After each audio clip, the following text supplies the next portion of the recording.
नमस्कार मेरे प्यारे दोस्तों, मैं लालता मिश्रा। मैं स्वागत करता हूं आप सबका अपने इस धार्मिक चैनल पे। मेरे प्यारे दोस्तों, मैं कथा भगवान श्री रामचंद्र जी की सुनाने जा रहा हूं। किस प्रकार से भगवान श्री राम अपने चारों भाइयों समेत सरयू नदी में जल समाधि ले लिया था, उनकी अंतिम विदाई की कथा है। मेरे प्यारे दोस्तों, आप लोग ध्यान पूर्वक सुने।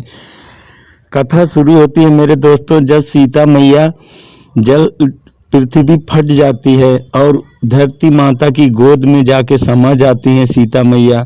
उसके बाद प्रभु हमेशा उनकी याद में विलाप करते रहते थे और बहुत शांत हो गए थे, किसी से बोलते भी नहीं थे, किसी से कुछ कहते भी नहीं थे। उसके बाद कुछ समय बीता, उनका अंतिम समय आया तो यमराज एक साधु के भेष में आए उनके दरवाजे पर और कहा कि मुझे भगवान श्री राम से अकेले में बात करनी है। तो उसके बाद और उन्होंने साधु ने कहा कि हे प्रभु, वैसे तो मैं जानता हूँ कि रघुकुल में जो भी वचन दिया जाता है उसे अपने प्राण दे के भी पूरा किया जाता है, फिर भी मैं ये वचन मांगता हूँ कि हम दोनों की बातें कोई दूसरा व्यक्ति ना सुने।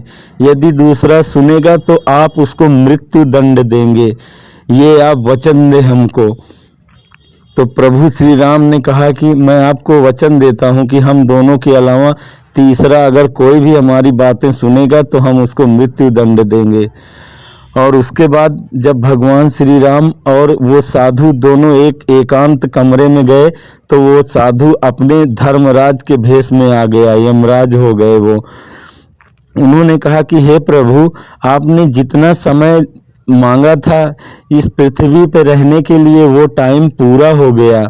ब्रह्मा जी के आदेश के अनुसार मैं आया हूँ। यदि आपको और समय चाहिए तो आप समय ले सकते हैं, आपका समय और बढ़ जाएगा। लेकिन यदि आप चलना चाहते हैं तो कृपया करके आप पधारें, आपका समय पूरा हो गया है। ये बताने के लिए ही मैं यहाँ तक आया हूँ आपको।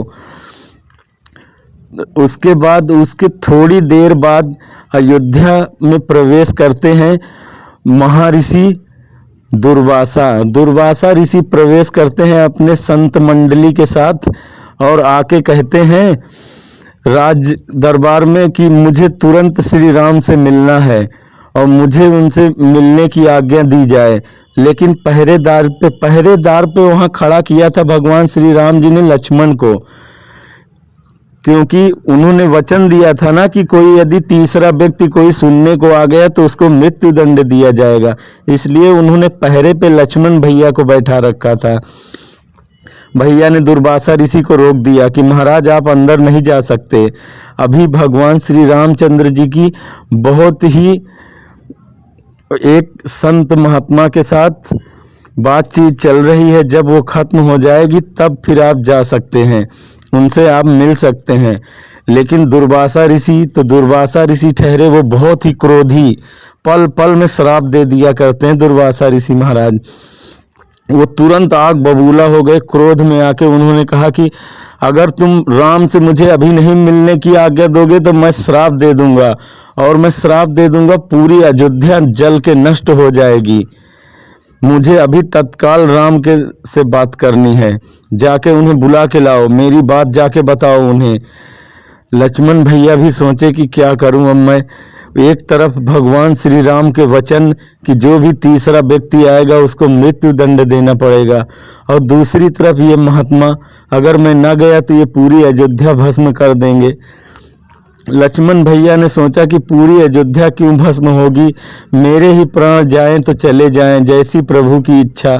लक्ष्मण भैया समझ गए कि अब हमें तो जाना ही पड़ेगा, क्योंकि एक तरफ लक्ष्मण अकेले मृत्यु दंड दिया जाएगा, दूसरी तरफ पूरी अयोध्या को श्राप देने के लिए खड़े महात्मा। फिर लक्ष्मण अंदर गए। जैसे ही अंदर गए भगवान श्री राम देख के दंग रह गए, एकदम खड़े हो गए अपने आसन से उठ के, और उन्होंने कहा लक्ष्मण तुमने ये क्या किया मेरे भाई, तुम क्यों आ गए अंदर? कि तुमको तो अभी पता, अभी इस बात की प्रतिज्ञा की है हमने कि अगर तीसरा कोई देखेगा तो उसे मृत्यु दंड दिया जाएगा, तो तुम क्यों आ गए? लक्ष्मण ने सारी कथा सुनाई कि भैया द्वार पे महात्मा दुर्वासा ऋषि आए हैं और आपसे मिलने की जिद कर रहे हैं और कह रहे हैं कि अगर मैं आपसे के पास संदेशा लेके अभी तुरंत ना गया तो वो पूरी अयोध्या श्राप दे देंगे, जल के भस्म कर देंगे। इसलिए मैंने पूरी अयोध्या को बचाने के लिए मैंने अपने प्राण न्यौछावर कर दिए। प्रभु और यमराज जी इतना देख के और तुरंत अंतर ध्यान हो गए। अब भगवान श्री राम बड़े और मुसीबत में पड़े। एक तो ऐसी इतनी मुसीबतें उनके जीवन में आई, ऊपर से एक ये भी आ गया जो प्राणों से प्रिय भाई, वो भी अब क्या करे भगवान। एक तरफ रघुकुल रीत सदा चली आई, प्राण जाई पर वचन न जाई। दूसरी तरफ भैया लक्ष्मण, अब क्या करे राम। उन्होंने सभी संत महात्माओं को और सभी को बुलाया और जाके सबसे पहले दुर्वासा ऋषि से मिले, उनसे प्रणाम किया, कुशलक्षेम पूछी और उन्होंने ये जब बताया तो दुर्वासा ऋषि भी निराश हो गए। उन्होंने कहा फिर हमने बड़ा गलत कर दिया और अब कोई उपाय बताओ प्रभु, कैसे इससे छुटकारा हो। मैंने तो वचन दिया है कि जो तीसरा व्यक्ति सुनेगा उसको मृत्यु दंड दिया जाएगा। तो वशिष्ठ ऋषि आदि सभी आए, उनके जो कुल गुरु थे। उन्होंने कहा कि एक काम करो, किसी भी राजा को, उस राजा ही समझो, लक्ष्मण भी राजा ही हैं, राजा के भाई राजा ही हैं, तो अगर किसी राजा या राजकुमार को उसके राज्य से बाहर निकाल दो तो शास्त्रों में ये प्रावधान है कि उसको राज्य से बाहर निकालना समझ लो उसकी मृत्यु है। इसलिए उन सब ने यही लास्ट में निर्णय दिया कि हम लक्ष्मण को राज्य से बाहर निकाल देंगे। ये मृत्यु दंड के तुल्य ही होता है। तो फिर उन्होंने क्या किया कि लक्ष्मण को राज्य से निष्कासित कर दिया। लक्ष्मण भैया भी बेचारे चले गए, क्या करते। उन्होंने जाके सरयू में जल समाधि ले ली, सरयू में जाके जल समाधि ले लिया भैया लक्ष्मण ने। उसके बाद जब भगवान श्री राम ये बात सुने और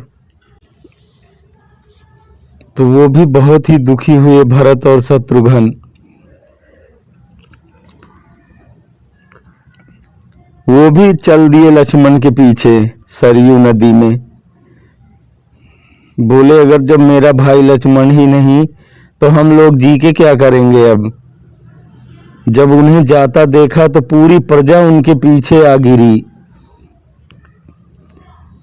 सारी प्रजा चारों तरफ से घेर लिया भगवान राम को। बोले प्रभु आप नहीं जा सकते, अगर आप जाएंगे तो हम अपने प्राण अभी दे देंगे। पूरे अयोध्या वासी चारों तरफ से घेर लिए, सभी स्त्री पुरुष बूढ़े बच्चे जवान सभी भगवान श्री राम के पीछे दौड़े कि सबको मालूम हो गया अगर लक्ष्मण सरयू में गए हैं तो अब ये तीनों भाई भी सरयू में ही चले जाएंगे। सबको पता चल गया, इसने सब ने घेर लिया। लेकिन भगवान श्री राम तो भगवान ही थे। उन्होंने सबको कहा जिसको हमसे प्रेम हो वो हमारे साथ चले सरयू में। हमारा समय पूरा हो गया, हमने सबको माफ किया, किसी का कोई मेरे मन में संदेह नहीं है, मेरे मन में दुख तकलीफ नहीं है, किसी के प्रति मेरे मन में गलत भाव नहीं है। सब लोग खुश रहो, मस्त रहो। जिसको हमसे प्रेम हो वो सब हमारे साथ चल सकते हैं। तभी वहां भगवान ब्रह्मदेव प्रकट हो गए। ब्रह्मदेव प्रकट होके भगवान ने कहा कि हे प्रभु, ये सब जितने भी अयोध्यावासी हैं, जितने भी अयोध्यावासी, ये सारे लोग जितने हैं ये सब देवी देवताओं की संतानें हैं। ये सब हमारे आज्ञा के अनुसार आपकी सेवा में, आपके साथ, आपकी लीला में सम्मिलित होने के लिए उपस्थित हुए हैं। ये सब तो अपने अपने लोक में जाएंगे प्रभु। भगवान श्री राम सबको आशीर्वाद देके और सुग्रीव को कहा, सुग्रीव ने कहा कि प्रभु हमें यहाँ रहने के लिए मत कहना, हम भी आपके साथ ही चलेंगे। भगवान ने वो विभीषण को कहा कि तुम यहाँ पे रह के धर्म का कार्य करना, धर्म की शिक्षा देना, न्याय पे रहना, न्याय पे चलना और परोपकार सदा करते रहना। और उसके बाद हनुमान जी को कहा था कि कलयुग के अंत तक आपको यहाँ रहना पड़ेगा। जो हरि नाम कथा गाता है, जो सुनता है, उसकी रक्षा करना पड़ेगा।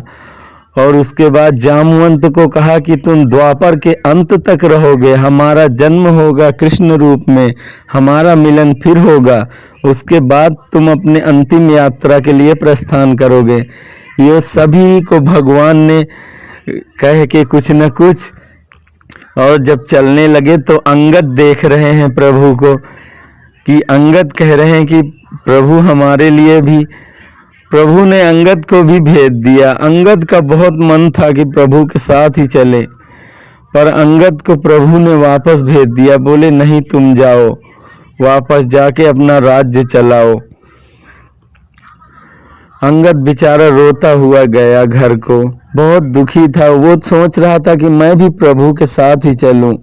वो हमेशा जब लंका में रहते थे तो वो अंगद हमेशा प्रभु के पीछे पीछे ही रहता था।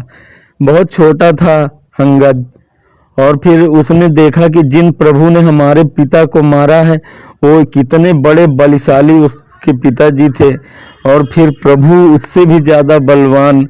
वो प्रभु के प्रेम में पागल हो गया था, वो प्रभु के हमेशा साथ साथ रहता था। वो भी चाहता था कि मैं प्रभु के साथ ही चलूं, पर प्रभु ने उसे वापस भेज दिया। और प्रभु जैसे ही जल में गए, अपने चतुर्भुज रूप में प्रकट हुए, नारायण स्वरूप में। और फिर भरत और शत्रुघ्न भी जाके उन्हीं के भीतर समा गए। शेष नाग प्रकट हो गए वहां पे, जिस पे भगवान विराजमान हो गए जाके। और इससे ये पता लगता है कि शायद वो चारों भाई एक ही रूप हो भगवान का। प्रभु ने एक ही रूप अपना चारों रूप में विभाजित करके जन्म लिए थे। भगवान स्वयं, राम, लक्ष्मण, भरत, शत्रुघ्न, ये चारों रूप उसी प्रभु परमात्मा का ही था, क्योंकि वो शेषनाग पे जाके बैठ गए और ये दोनों भाई जाके उनके ही हृदय में समा गए भगवान नारायण के। और जो भी प्रभु का ध्यान करके उस सरयू में डुबकी लगा रहा था, वो सभी अपने अपने लोक को चले जा रहे थे। जो जिस योनि से, जिस लोक से, जिस देवी देवता का रूप अवतार लेके आए थे, वो सब अपने अपने रूप में चले जा रहे थे। और सभी सरयू में जल समाधि लेके प्रभु के साथ सभी उनके परम धाम को गए। प्रेम से बोलो सिया बलराम चंद्र की जय, पवन सुत हनुमान की जय।